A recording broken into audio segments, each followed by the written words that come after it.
गुरु दिनयर गुरु him किरण गुरु दीवौ गुरुदेव अपह पर परंपरा जो दरिसावै वे बलिहारी गुरु आपणै दिवहांडी सहबार मानस हुंतौ देव क्यों करत न लग गई बार।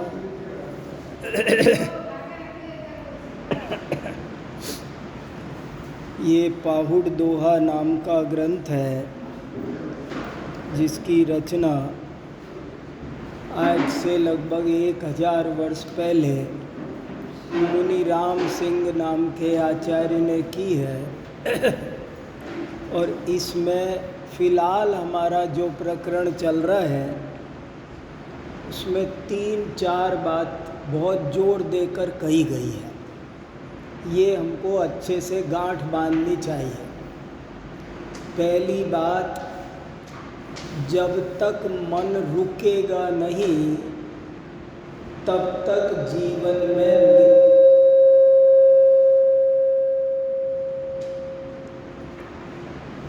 जब तक मन रुकेगा नहीं तब तक जीवन में निराकुलता नहीं होगी, तब तक जीवन में शांति नहीं मिलेगी, तब तक जीवन में धर्म प्रकट नहीं होगा। दो ही बात है, या तो मन चंचल है और या मन स्थिर है। यदि मन चंचल है तो संसार है और यदि मन स्थिर है तो मोक्ष है। बिल्कुल साफ साफ 2 दूने 4 जैसी सीधी सीधी गणित है। तो पहली बात तो इस पर हमको अच्छे से एक्सरसाइज करके समझना चाहिए कि मन रुकने का नाम धर्म है। अभी लोगों को धर्म क्या है, कैसे करना चाहिए, अभी यही नहीं पकड़ में आ रहा है। करने लायक काम क्या है, मन रुकना चाहिए। और कितने 2-3-4 दोहे जो लिखे, केवल साधारण रुकना नहीं, पूरी तरह रुकना चाहिए। जैसे पानी में नमक घुल जाए ऐसे रुकना चाहिए। उसमें मैं ज्ञाता हूँ और आत्मा ज्ञेय है, इतना सा विकल्प भी नहीं बचना चाहिए। परद्रव्य ज्ञेय है, ये तो विकल्प बचना ही नहीं चाहिए। पर मैं ज्ञाता और मेरा आत्मा ज्ञेय, ऐसा ज्ञान ज्ञेय का भेद भी, माने मन टोटली शांत होना चाहिए पूरी तरह। उसमें किसी प्रकार का कोई अशुभ विकल्प तो होना ही नहीं चाहिए, पर शुभ विकल्प भी नहीं होना चाहिए। एक तो ये बात हम आप सबको बड़े भाग्य से ये सुनने मिली है। सो एक तो इसे हम सब अच्छी तरह समझें। नहीं समझ में आ रही हो तो उस पर तर्क करें, चर्चा करें, लेकिन पहला ये विचार करो कि क्या ये मन पूरी तरह रुकना चाहिए। 3 बात खास आई पिछली बार, जो अपने 8-9 दोहों का लॉट है, उसमें पहली बात आई मन रुकना चाहिए। तन रुकना जिससे काम नहीं चलेगा, वो पर्याप्त नहीं है। मन रुकना पर्याप्त नहीं है। जब तक मन नहीं रुकेगा तब तक काम शुरू नहीं होगा। और रुकना ही नहीं चाहिए, पूरी तरह रुकना चाहिए, एकदम स्थिर होना चाहिए। जरा सी भी विकल्प उत्पन्न नहीं होना चाहिए। दूसरी बात कही कि ऐसी दशा कब प्रकट हो सकती है, तो उन्होंने कहा पहली बात आप इस बात को स्वीकार करो। ये स्वीकार करना ही बहुत कठिन काम है। लोग ये नहीं मानते हैं कि मन भी पूरी तरह रुक जाना चाहिए, ये अच्छी बात है। अभी ये भी बहुत लोग नहीं मानते हैं। हमको कुछ करना तो चाहिए ही नहीं, हमें कुछ बोलना तो चाहिए ही नहीं, हमको कुछ सोचना भी नहीं चाहिए। मन वचन काय 3 रोके ना इन्होंने। माने बात वो कह रहे हैं कुछ करने की इस विश्व व्यवस्था में कोई ज़रूरत नहीं है। क्या करें इस दुनिया में, क्या करें क्या, सोचो क्या करना चाहिए। करने लायक काम इस विश्व में है क्या? अच्छा करने लायक नहीं है। कुछ बोलने लायक है इस दुनिया में? कुछ बोले तो सही। अभी बोले नहीं तो शास्त्र सभा कैसे चलेगी? बोलने से चल रही है ना। समझाना तो चाहिए ना किसी को। समाधि तंत्र में तो पूज्यपाद जैसे आचार्य ने ऐसा लिखा कि मैं दूसरों को समझाता हूँ या दूसरे मुझे समझाते हैं, सो उन्मत्त चेष्टा है। ऐसा जो कहे कि मुझे कोई समझाता है या मैं किसी को समझाता हूँ, तो समझ लेना उसने पी रखी है, वो नशे में है जो ऐसी बात बोल रहा है। वास्तव में इस विश्व में कोई भी किसी को समझा नहीं सकता है। क्या बोलें, क्यों बोलें, बोलने से लाभ क्या? पहला पॉइंट करना, दूसरा पॉइंट बोलना और तीसरा पॉइंट सोचना। अच्छा सोचें तो सही। शास्त्रों में लिखा है कि जिन खोजा तिन पाइया, गहरे पानी पैठ। सोचोगे नहीं, तत्व विचार करोगे तभी तो कल्याण होगा। तो तत्व विचार करें। वो कह रहे हैं वस्तु व्यवस्था में उस विचार की भी कोई आवश्यकता, कोई उपयोगिता नहीं है। एक तो ये बात बहुत ऊंची है भाई, आ गई है, सो आपको बता रहा हूँ। कोई ऐसा योग है जो ये चीज़ निकल के आ रही है। पहली विचार करो कि इस विश्व व्यवस्था में एक्चुअली वास्तव में किसी के करने से कुछ होता है, किसी के बोलने से कुछ लाभ है, किसी के सोचने से कुछ लाभ है। परमार्थ से इस विश्व में कुछ करने की, कुछ बोलने की, कुछ सोचने की रंच मात्र भी आवश्यकता नहीं है और उपयोगिता नहीं। मैं बोलूँ नहीं तो क्या होगा? क्या होगा? वही होगा जो हो रहा है। अभी भी बोलने से हो रहा है, ये भ्रम मिथ्यात्व का सेवन है। मेरे बोलने से इतने लोगों को ज्ञान हो रहा है, ऐसा सोचना, ऐसा मानना, इसे समय सार में विष पान करना कहा है। मैं समझाता हूँ, मैं समझ रहा हूँ, ये विष पान लिखा है समय सार में। वास्तव में कोई कुछ नहीं करता है, बहुत ऊंची बात है। मगर एक दफे ये दशा कब प्रकट हो, हमारे जीवन में ये दशा प्रकट क्यों नहीं हो रही है? क्योंकि पहली बात, हमें ये बात स्वीकार नहीं है।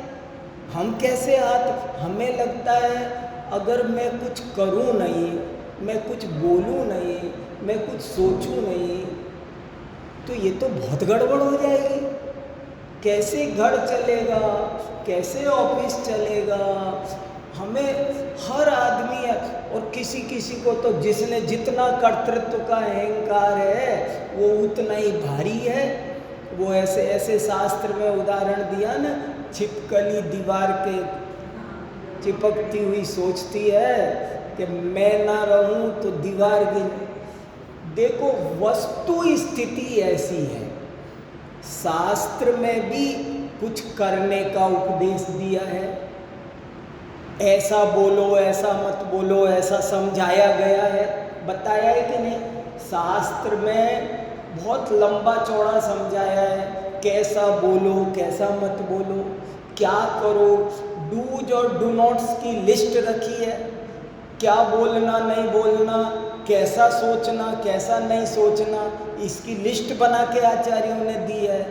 लेकिन परमार्थ स्थिति ये है कि ये विश्व किसी के करने से, बोलने से, सोचने से तिल मात्र भी टस से मस नहीं होता।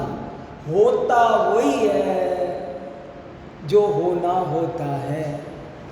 वैसे ही निमित्त मिलते हैं, वैसी ही सब काम होते हैं, लेकिन किसी के करने से, बोलने से, सोचने से कुछ नहीं होता है।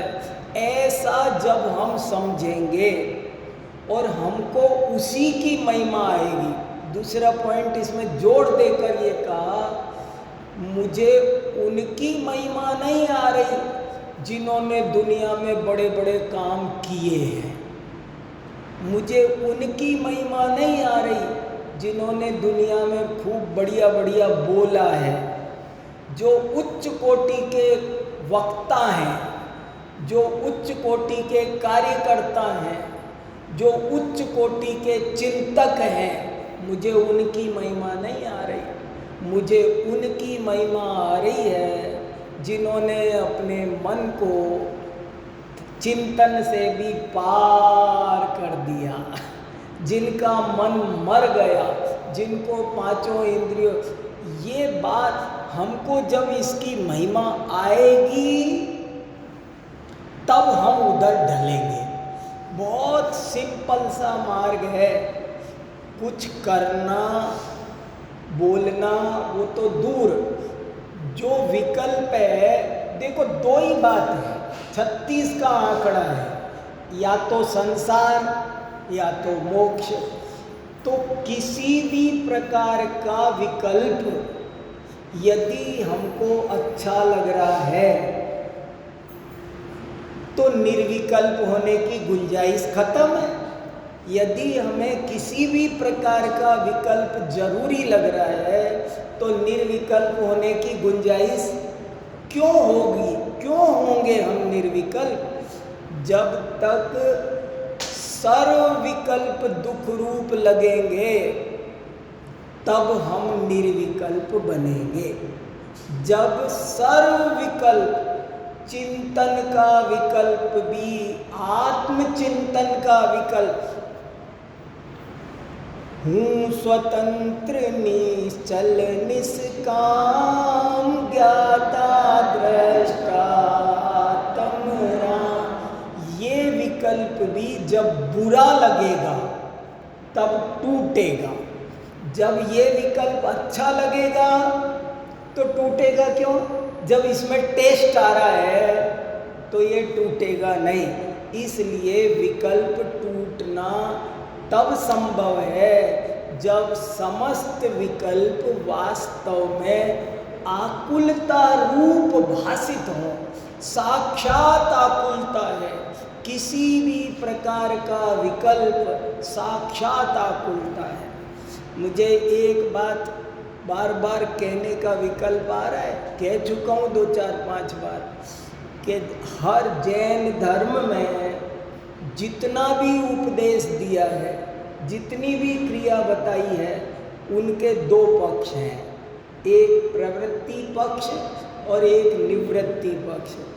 उसमें निवृत्ति पक्ष का नाम धर्म है, प्रवृत्ति पक्ष का नाम धर्म नहीं है। भाषा उदाहरण दिया था ना, भाषा बोली जाती है प्रवृत्ति की, लेकिन प्रवृत्ति धर्म नहीं है। बोला जाएगा एक आसन करो तो धर्म होगा, बोला जाता है, लिखा है, शास्त्र में लिखा है, ज्ञानी बोलते हैं। लेकिन यही तो समझदारी है। दुनिया में तो सब चतुर है, बातों के मीनिंग समझ लेते हैं, लेकिन यहाँ वो कह रहे हैं जब कहा जाए कि एक आसन करने का नाम धर्म है, तब तुम ऐसे मत समझना कि एक आसन करने का नाम धर्म है। तुम ये समझना कि वो जो 10 आसन करना छोड़ा है उसका नाम धर्म है। अगर एक आसन करने से धर्म होता हो तो 2 आसन करने से डबल धर्म होगा, 3 आसन करने से। तो जितनी भी क्रिया है, जैन धर्म समझ जाओगे बेड़ा पार हो जाएगा। जैन धर्म कुछ करने को नहीं कहता है, सब कुछ करना बंद करने को कहता है। कर करके संसार बढ़ाया है, कर करके संसार बढ़ाया है। करना, अब हम पूरी तरह करना बंद नहीं कर सकते, सो वो थोड़ा थोड़ा करना सिखाता है। जैन धर्म कहते कि तुम दिन भर, तुम 24 घंटे खाना मत खाओ, तो तुम मानोगे नहीं। तो उनने कहा इनसे कहो रात को खाना मत खाओ, दिन से खाया करो। क्या कहा? दिन से खाना खाया करो। तो जैन धर्म में दिन सा खाना खाने का उपदेश है? नहीं, दिन में खाना खाना धर्म नहीं है, रात में खाना छोड़ना इसका नाम धर्म है। तो एक तो मुझे ये बात बहुत क्रांतिकारी लग रही है, मैं एक बार कहूँ आप 100 बार समझना, कि जब तक मन रुकेगा नहीं, स्थिर नहीं होगा, मन पावे विश्राम, कंप्लीट रेस्ट, कंप्लीट रेस्ट, जैसे कहते हैं ना कंप्लीट बेड रेस्ट, ऐसे मन जब पूरी तरह विश्राम को प्राप्त होगा, उसमें तत्व चिंतन का भी विकल्प नहीं बचेगा, उस दशा का नाम धर्म है। और आपके चित्त में 24 घंटे उसकी महिमा आनी चाहिए। वो दशा कब आए, वो दशा कब आए, इसकी जो इंतजार करेगा, जो वो, जैसे चातक पक्षी कितनी बारिश पड़े पीता ही नहीं, प्यासा मरता रहेगा 6 महीने। चातक पक्षी की क्या प्रकृति है, साल भर प्यासा रह सकता है, लेकिन पानी पिएगा तो स्वाति नक्षत्र का ही पिएगा। ऐसे ही धर्मात्मा कभी भी किसी विकल्प में, क्रिया के विकल्प में, वाणी के विकल्प में, मन के विकल्प में सेटिस्फाई नहीं होगा, उसे अच्छा नहीं लगेगा। वो उस क्षण की इंतजार करेगा जिस क्षण काया भी रुकेगी, वचन भी रुकेगा। नमो त्रियोग संहारी, मन वचन काय तीनों का निरोध हो जाएगा जिस क्षण। वो घड़ी चाहे जिंदगी में 1 सेकंड को आएगी, 100 साल की जिंदगी तराजू में एक पलड़े पर रखो, और एक घड़ी जब मन पूर्ण विश्राम हो गया, मन वचन काय तीनों रुक गए, वो दूसरे पलड़े में रखो। भारी पलड़ा कौन सा? 1 सेकंड की वो घड़ी जब तन भी स्थिर था, मन भी स्थिर था, वचन भी स्थिर था, वो दशा का नाम धर्म है, वो मोक्ष का कारण है। और बाकी सब अभी रास्ते पर लगाने के लिए कहा है। तुम मानते नहीं पूरी तरह रुकना, तो थोड़ा थोड़ा रुकाते हैं। ये बात जब हमको समझ में आएगी, स्वीकृत होगी, अंदर से स्वीकृत होनी चाहिए कि किसी के किए इस विश्व में कुछ नहीं हो रहा है, किसी के बोले इस विश्व में कुछ नहीं हो रहा है। इस बड़े महाराज जी कितना समझाया करते थे हमको, बार बार कहते थे। वो कहते थे सारी दुनिया मिलकर ऐसा क्या करें कि इस पंचम काल के बाद छठा काल ना आए, चौथा आ जाए। नहीं, बड़े बड़े नेता, मोदी जी, ट्रंप, चाइना वाला शी चिंग, सब तो लग रहे हैं। फिर बोले ना कोई भी हो, पुतिन है क्या, सब कहते हैं, हमारे एलन मस्क कहता है मैं कहो जो कहो कर दूँ। सब बड़े बड़े लोग हैं, कह रहे हम दुनिया हिला दे। अरे कुछ ऐसा करो कि इस पंचम काल के बाद में, अच्छा पंचम काल को जरा एक आध दिन खिसका दो, एक आध दिन। सब फॉर्मेलिटी की बातें हैं, सब होता वही है, होता वही है। एक सेकंड भी सारे जिनेंद्र मिल करके, इंद्र मिल करके, सारा विश्व मिल करके एक सम्राट महाबल सेनानी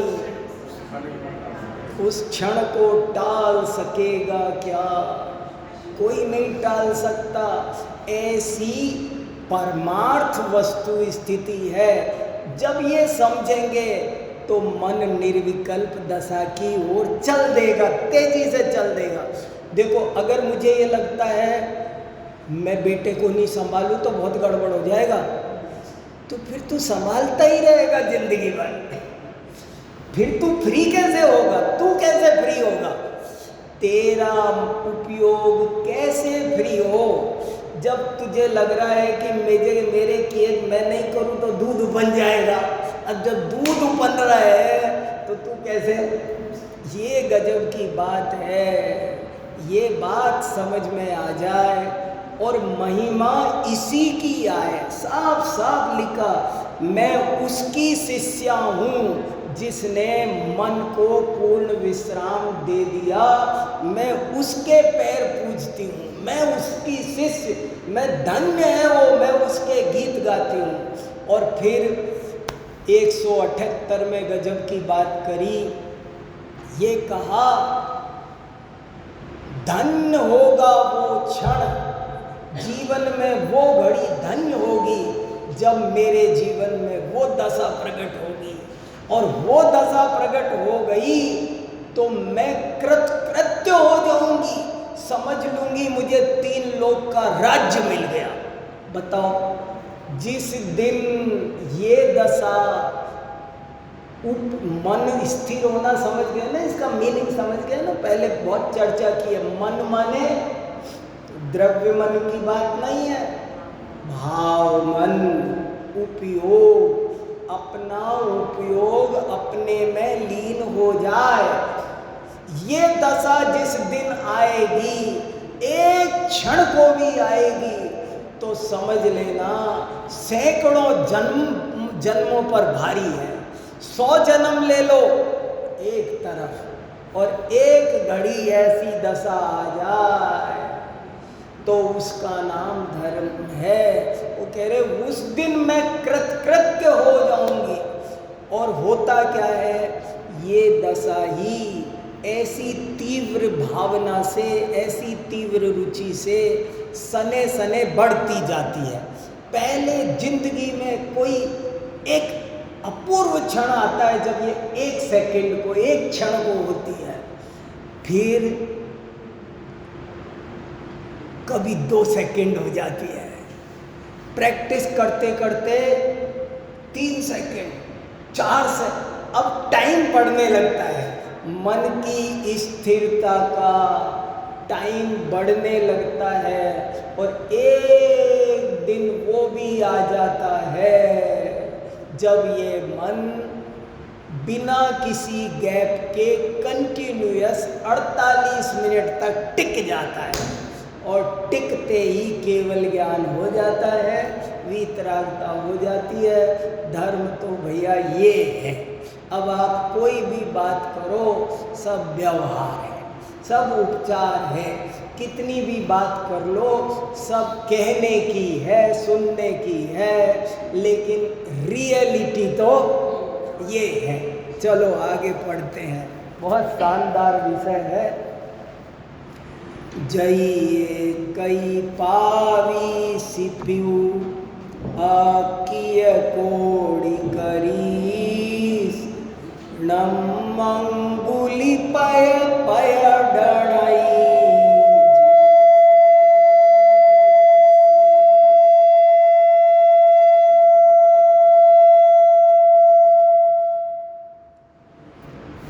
थोड़ी आवाज़ कम होनी चाहिए। हाँ ठीक है, शायद समझ में आया। बहुत इम्पोर्टेंट विषय चल रहा है, ऐसा विषय जाने कैसे कब शास्त्र सभा में भाग्य से आ गया है। कोई कोई टॉपिक चलता रहता है, ये असली माल कहाँ निकल कर आया है, आ गया है। सो समझ लो, श्रद्धा तो करो।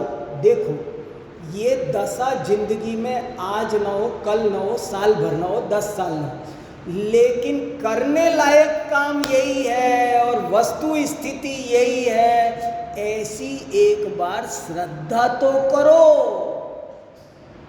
श्रद्धा तो करो। हमारे विकल्पों से क्या क्या क्या, किसके बोलने से क्या हो रहा है?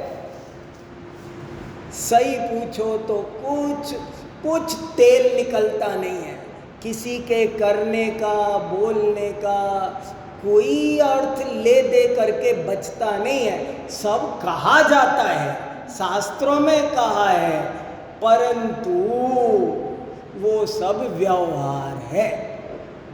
अब व्यवहार है, परमार्थ बात तो ये है। ऐसी जब श्रद्धा होगी तो हमारा मन निर्विकल्प होने के लिए तैयार होगा। और जब तक हमें लगता रहेगा हमारे किए धरे कुछ होता है, तब तक मन पूरी तरह निर्विकल्प होने के लिए तैयार नहीं होगा। देखो, अब ये बातें थोड़ी ज़रूर ऐसी है, कोई कहेगा अरे आप निश्चय की बातें, ये तो बहुत ऊंची बातें कर रहे हो। अभी हमको कल परसों अनेकांत जी ने एक बात कही, वो मैंने कल वसंत कुंज भी सुनाई, कि अगर मैं 8 दिन तक व्यवहार की बातें सुनाऊं, तो एक आदमी खड़ा होकर के ये नहीं बोलता कि आप तो व्यवहार की बात सुना रहे हो, निश्चय की तो सुना ही नहीं रहे। और एक दिन मैं निश्चय की बात सुनाऊं ना, एक दिन 1 घंटे का प्रवचन मैं प्योर निश्चय का कर दूं, तो मुझे 10 लोग खड़े होकर टोकने वाले मिल जाएं, कंप्लेन। वो तो निश्चय की बात है। हाँ, मतलब निश्चय की बोलते उस दिन सब टोक देंगे, ये तो निश्चय की बात है, व्यवहार की तो बताते ही नहीं। और व्यवहार की बोलते तब कभी ये नहीं बोलते कि तो व्यवहार की बात है, निश्चय की भी तो बताओ। माने हमको व्यवहार का इतना पक्ष पड़ा है। देखो, एक लाइन और बोलता हूँ, बहुत इम्पोर्टेंट, बहुत खासम खास लाइन बोल रहा हूँ। जैन धर्म को समझना बहुत सरल है, परंतु अनादिकाल के कर्तापन के संस्कार इतने गहरे हैं कि कोई ये बात सुनाता है ना कि कोई एक द्रव्य दूसरे द्रव्य का कर्ता नहीं है, तो कितने ही लोगों को तो सुना भी नहीं जाता है, बिल्कुल चिढ़ मचती है, जोर से गुस्सा सा आता है, जोर से। ऐसी ऐसी स्थिति होती है। तो ये सब बड़े, अगर वो भाग्य से सुनना चाहे, बहुत सीधा गणित है, सब अपने अपने में रहो, शांति ही शांति है। सब एक दूसरे का कर करके ही अशांति फैला रखी है। सब अपने अपने, लिखा है तीसरी गाथा में, सब द्रव्य अपने अपने में रहते हुए सौंदर्य को प्राप्त होते हैं।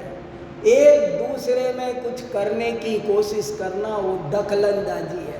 इतना सीधा सच्चा वीतरागता का मार्ग है, लेकिन अनादि से ये कानों में भर रखा है खूब कचरा भरा हुआ है। ऐसी सोसाइटी में रह रहे, ऐसे ही माहौल, सो बस करने धरने की बातें तो फटाफट समझ में आती है, लेकिन कोई किसी का करता नहीं है। मेरे पढ़ाने से आप नहीं पढ़ रहे हो, ये बात समझने में जोर पड़ रहा है। और ये समझाओ कि वीर सागर जी समझाते हैं रोजाना, हाँ समझाते हैं, ये सबके फटाफट समझ में आती है। लेकिन निर्विकल्प होना हो तो निश्चय की बात रुचि से, हर्ष से, उल्लास से सुनना, समझना और स्वीकार करना जरूरी है। जब तक मन खुश होकर के इस बात को नहीं स्वीकार करेगा तो समझ लेना दिल्ली दूर है। उसको समझ में नहीं आएगा। चलो अब 179। बहुत मार्मिक बात है, मैं आगे बढ़ूं ही नहीं ऐसा लगता है, इतनी बढ़िया विषय है ये। 179। अब टॉपिक थोड़ा उस चीज को दूसरे वे में फिर लेकर आ रहे हैं। तित्थई तित्थ बमन्तयः संता विजयी दे,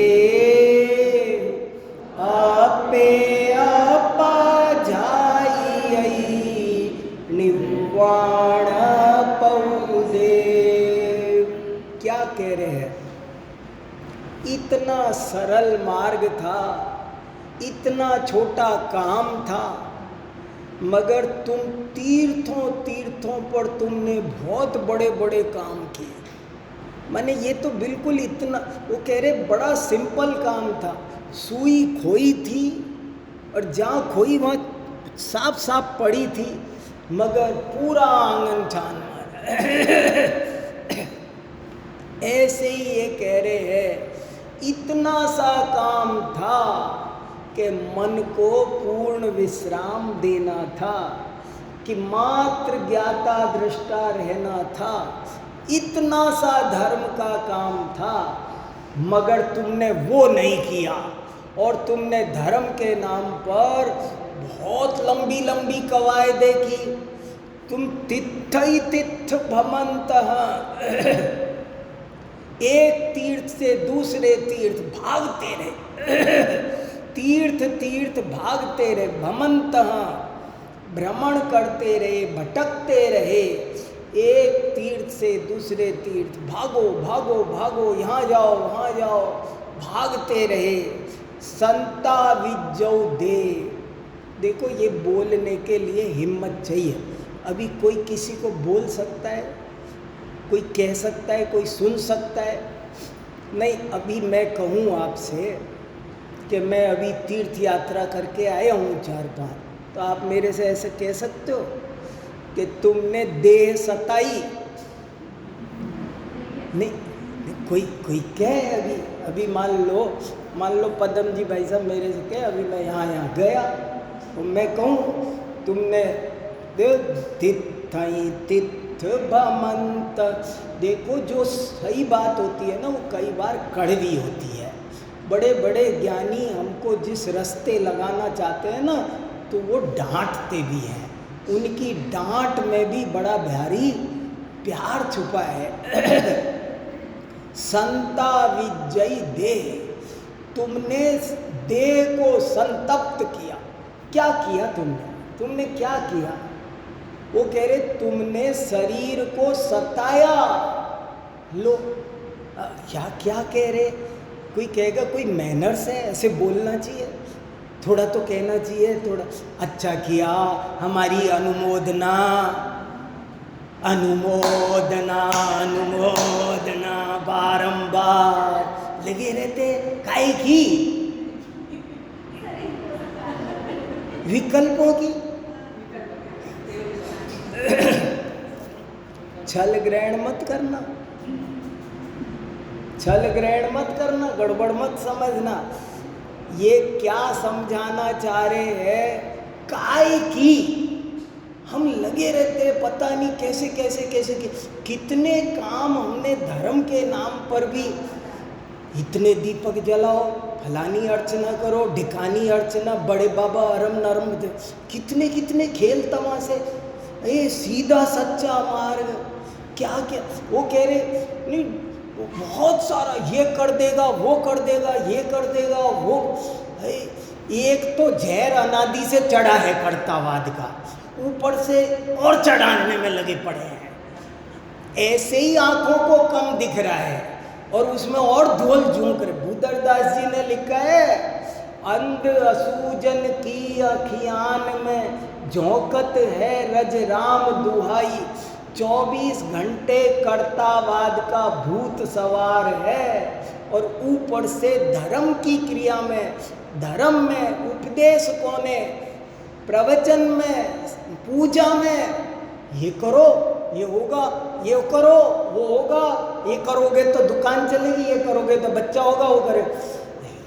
शादी का कार्ड, महावीर भगवान की कृपा से हमारे बेटे का विवाह हो रहा है। मैंने कहा उनका खुद का तो हुआ नहीं था।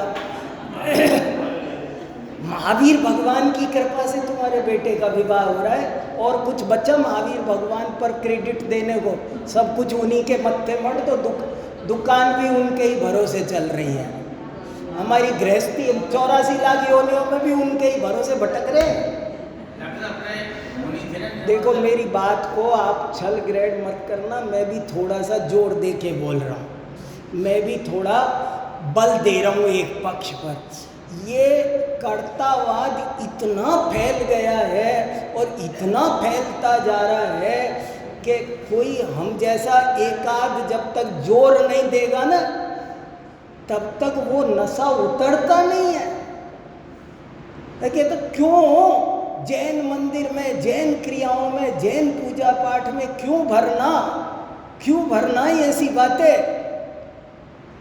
भरी है, भर रहे हैं। और जिनका काम समझाना है, वो भी उसी हवा में बह रहे हैं। क्या करें हम बेचारे हो जाते हैं। हम वो कहते हैं अरे वो तो फलाने, वो तो ये फलाने ढिकाने। देखो ये कह रहे हैं तुमने तीर्थों पे भटके और तुमने शरीर को सताया, कुछ नहीं किया, जो करने लायक काम था वो कुछ नहीं किया। तिथ बमंतया संता विजयी देव, आपे अपा जाई निर्वाण दे। तीर्थों तक भटकते रहे, फालतू में तन जलाया, धन जलाया, मन जलाया, सब किया तुमने, नतीजा कुछ नहीं निकला। तुम्हें सिंपल काम था, अपनी आत्मा को अपनी आत्मा में लीन करना था, ध्यान करना था, तुम्हें निर्वाण पद की प्राप्ति हो जाती। अरे जितनी क्रियाएं बताई है ना शास्त्रों में, तीर्थ यात्रा आदि बताए, वो भी इसीलिए बताए थे कि तुम थोड़ा सा निवृत्ति लेके वहाँ चले जाओ, लेकिन तुम तो वहाँ भी जाके पिकनिक सूझ रही है तुम्हें। तो इसलिए ये जो तीर्थ यात्रा गलत ढंग से करते हैं उनकी निंदा आलोचना हो रही है, सही ढंग से तीर्थ यात्रा करने वाले की आलोचना नहीं है। ये गलत ढंग से जो तीर्थ यात्रा करता है उसको डांट लगाई है।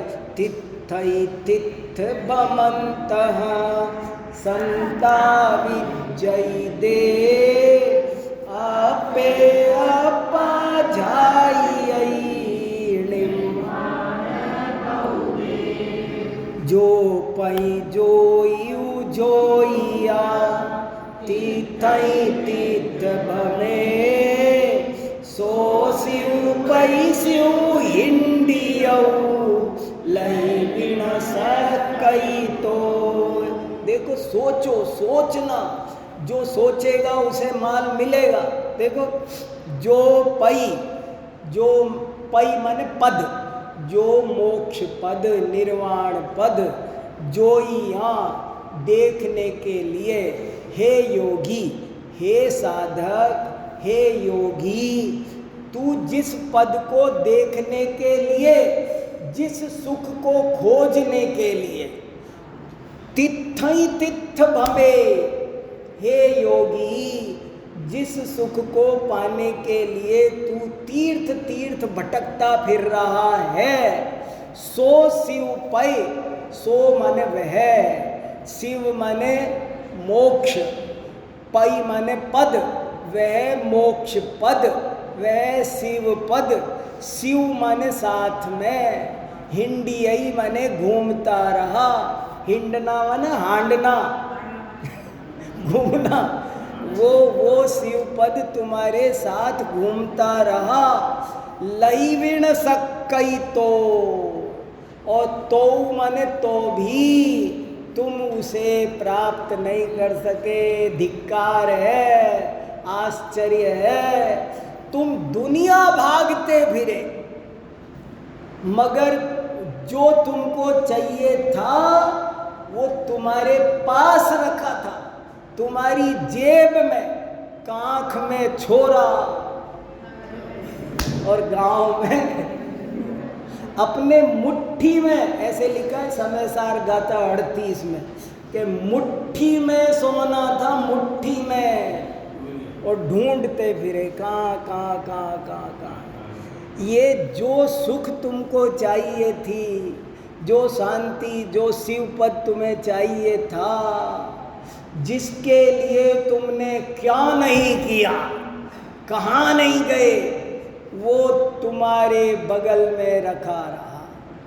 और आश्चर्य है कि तुम उसे नहीं पहचान। ऐसी कई कहानियाँ लिखी है हमारे आचार्य, ऐसी 20 कहानियाँ मुझे अभी याद आ रही है अचानक।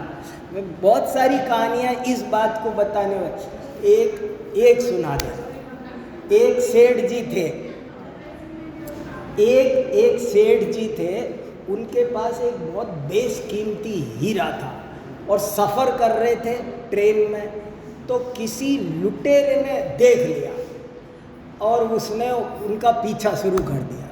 वो भी उन्हीं के पास डिब्बे में बगल वाली सीट पे जा कर के बैठ गया। अब सेठ जी भी समझ गए कि ये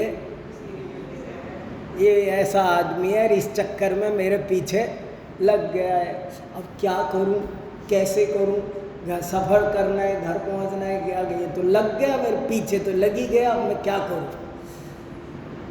सो उन्होंने बैठे रहे, सोचते रहे, कुछ उपाय किया, करा के सेठ जी, पूरा दिन बीत गया, लंबी यात्रा, और दिन भर उस जेब कतरे ने, लुटेरे ने वो हीरा ढूंढ लिया। सेठ जी के सारे सामान को ढूंढ मारा, उनके सारे कपड़े ढूंढ मारे, पॉकेट वॉकेट सब ढूंढ ली, मगर वो मिला ही नहीं। और आखिरकार सेठ जी के उतरने का स्टेशन आ गया। जब सेठ जी उतरने लगे तो वो जेब कतरा कहने लगा, सेठ जी एक बात बता दो, आपके पास एक हीरा था ना, आप सही सही बताना, मुझे अब वो हीरा नहीं चाहिए। आज मेरी जिंदगी में पहला शिकार है जो छूट रहा है। बोले मैंने आपका सब कुछ छान मारा, लेकिन आप बस इतना बता दो आपने छुपाया कहाँ है। मेरे से आज पहली बार कोई छुपा सका है, छुपाया कहाँ आपने, ये बता दो बस। आज मुझे बस वो नई चीज़ पता, नई जगह पता चल जाएगी कि यहाँ भी छुपा सकते हैं। हीरा फीरे का मोह तो अब मेरा छूट गया, हीरा तो मैं बहुत पालूंगा, लेकिन ये छुपता यहाँ भी है, आज ये पता चल जाए। तो सेठ जी बोले पास में आओ मेरे। बोले और पास आओ, और उसी की जेब में से निकाल के बताया, बोले ये रहा। बोले क्या? बोले मैं जानता था कि तुम मेरे पीछे लग गए हो और छोड़ोगे नहीं, ये अंत जाएगा पंत जाएगा, लेके रहोगे राजी से बेराजी से। तो चला तो गया ही, अब एक चांस लेके देख लेता हूँ। आदमी सब कुछ खोज लेता है। ऐसी बहुत कहानियाँ हैं। एक कहानी ऐसे आती है कि एक दफे भगवान ने मीटिंग बुलाई अपने मंत्रियों की और कहा ये आदमी मुझे कहीं चैन से नहीं रहने देता, मंदिर मस्जिद कहीं गुफा कैलाश अमरनाथ की गुफा में भी आ जाते हैं, मुझे डिस्टर्ब करता है ये आदमी। कोई जगह ऐसी ढूंढ के आओ इस विश्व में कि जहाँ मैं चुपचाप बैठ सकूँ, ये मुझे डिस्टर्ब ना करे। तो कोई कौन सी जगह बताए, और भगवान कहे वो भी देख ली, वहाँ भी आ जाता है, वो भी देख ली, वहाँ भी आ जाता है, ये मुझे सब जगह ढोल बजाता परेशान करता है, चुपचाप रहने नहीं देता। फिर एक वयोवृद्ध मंत्री खड़े होकर बोले कि भगवान एक उपाय बताऊं, आप इसके दिल में जाके बैठ जाओ, ये सब जगह ढूंढता है, अपना दिल नहीं ढूंढ। भगवान के समझ में आ गया और उस दिन से भगवान आदमी के घट में हृदय में गए। तो ये हाल है। कहाँ है? सच में धर्म बहुत सरल है, पर हम बहिर्मुखी हैं, कर्तापन का भूत सवार है, इसलिए हमको बात समझ में नहीं आ रही है। अगर ये बात सीधी हो जाए तो बहुत आसानी से समझ में आ सकती। हमारे साथ साथ वो शिवपद घूमता रहा, लेकिन हम उसको नहीं पहचान सके। आपको किसी को कुछ कहना है, बहुत ऊंचा माल चल रहा है, बहुत असली धर्म की बात है। एक बार श्रद्धा तो करो, इस विश्व में वास्तव में कुछ भी करने योग्य कहते हैं, सब कहते हैं, फॉर्मेलिटी है, सब बचपना है। बच्चों को रास्ते पे लगाते हैं ना, लगाते हैं सुख के, पर करने लायक, बोलने लायक, सोचने की भी कोई कंट्रीब्यूशन नहीं है। मेरे सोचने से इस दुनिया का पत्ता तक हिलता, कुछ फायदा नहीं है। बिल्कुल मेरे सारे विचार, मेरे सारे कर्म, मेरे सारे वचन, वे एकदम सारहीन है निश्चय से। ऐसा जब समझ में आए तो हम निर्विकल्प हो सकते हैं। बोलो।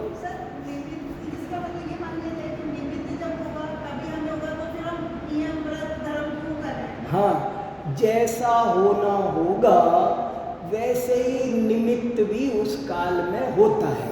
निमित्त के बिना काम नहीं होता, लेकिन निमित्त से काम नहीं होता। निमित्त बिना काम नहीं होता। प्रत्येक कार्य उपादान निमित्त की मैत्री से होता है।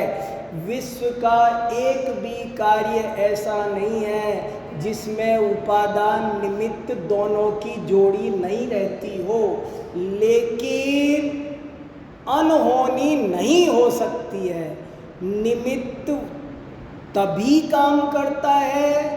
अब महावीर भगवान के जीव को आदिनाथ जैसा निमित्त मिला, तब भी काम नहीं होना था तो नहीं हुआ, और जब काम होना था तो जंगल में हो गया।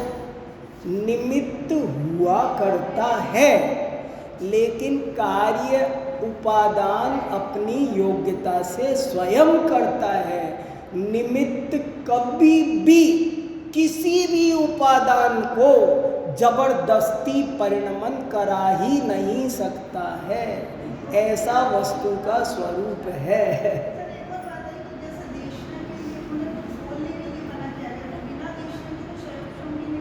लेकिन ऐसा योग है, लेकिन हम बोलेंगे तब किसी को ज्ञान होगा ऐसा नहीं। ये व्यवहार का ज्ञान कराया है। कितनी बातें यही तो मैं कह रहा हूँ, कहना अलग है, समझना अलग है। जैसे एकासन धर्म कहा मगर समझना नहीं। ऐसे ही आपको कहा है शास्त्र में, आप ढेर वाक्य दिखा सकते हो मुझे कली, देखो यहाँ लिखा है ऐसा बोलो, ऐसा मत बोलो। आप तो कह रहे हो बोलने से कोई कुछ नहीं होता, ऐसा करो, ऐसा मत करो, ऐसा सोचो। सब शास्त्र में बहुत उपदेश जीवों को भूमिका अनुसार, ज्ञानियों को, मुनियों को भी वैसे वैसे विकल्प आते हैं। लेकिन ये अकाट्य सत्य है कि सुई की नोक बराबर कोई काम इधर का उधर हो सकता नहीं।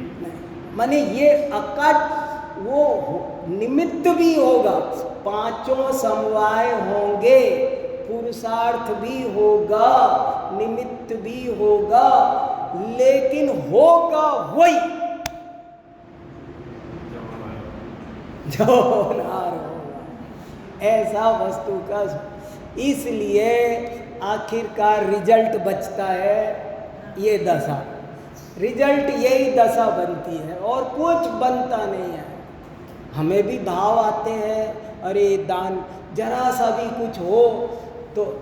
आज पता चला हमारा एक साथी बीमार है, तो हमारे बहुत सारे साथियों ने, सब ने रुपये इकट्ठे करके उसको भेज दिए, उसके दवाई की ज़रूरत थी, हम सबको दुख हुआ, भेजा ना हमने, सब आया ना विकल्प, भेजा ना। मगर हमारे रुपए भेजने से वो बच गया, उससे बचा कि अपने आयु कर्म से बचा, उसको बचना था। इसलिए ऐसे योग बन गए, जैसा होना होता है। तादृशी जायते बुद्धि व्यवसायाश्च तादृशा सहाया तादृशा संति यादृशी भवितव्यता। आप, हम अगर इस विषय को समझ, मैं बहुत अच्छे मन से बोल रहा हूँ और आप सोच नहीं सकते, मैं बहुत निष्पक्ष जिंदगी जीता हूँ। मेरा किसी पंथ से, पक्ष से तिल तुस मात्र भी कोई संबंध नहीं है। मैं सिर्फ बहुत निस्वार्थ भाव से जिनवाणी पढ़ता हूँ, पढ़ाता हूँ, समझाता हूँ। मेरा कोई इरादा नहीं है यहाँ कोई गुट बनाना है, आपको पटाना है। ऐसी मैं जो तत्व मुझे, मैं 50 साल हो गए पूरे कम से कम जिनवाणी पढ़ते पढ़ते, और बहुत अच्छे, और सबको सुनता हूँ, सबको पढ़ता हूँ। और मगर मैं अपने विवेक को गिरवी रखता, जिनवाणी मेरे सामने है, तर्क मेरे सामने है, मैं सब बातों को शांति से सुनता हूँ। और जो मुझे समझ में आया है जैन धर्म का मर्म, वो आपके सामने बहुत अच्छे मन से रख रहा हूँ। ये समझे बिना कुछ रास्ता ही नहीं निकलेगा, लाख कोशिश कर लेना। चलो, और गुड़िया रानी, हाँ इसको गुड़िया को सुनना है थोड़ा सा। हाँ हाँ हाँ हाँ